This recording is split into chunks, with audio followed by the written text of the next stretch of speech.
Ayun guys, panibagong vlog, panibagong video naman tayo ngayon guys. Isishare ko lang sa inyo guys, sa lahat ng hindi nakapagtapos ng pag-aaral, huwag lang kayong mawalan ng pag-asa.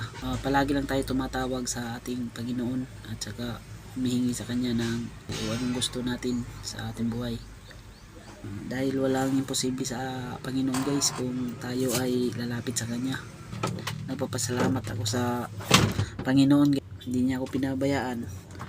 Wala na akong ibang hinihiling sa aking buhay kung hindi makapagtrabaho lang at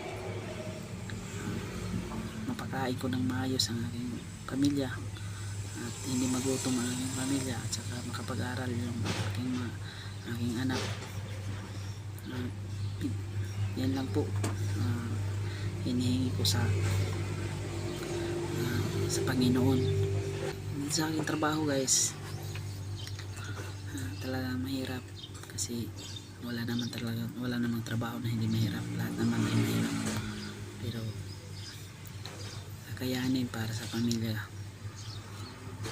Sa lahat ng hindi nakapagtapos dyan, magsikap lang kayo guys, patuloy lang sa inyong ginagawa, basta lang mabuti para sa ating pamilya. At saka lahat ng mga classmate ko noon yung nakaalala sa akin, shout out sa lahat sa inyo, lahat ng mga classmate ko doon sa elementary.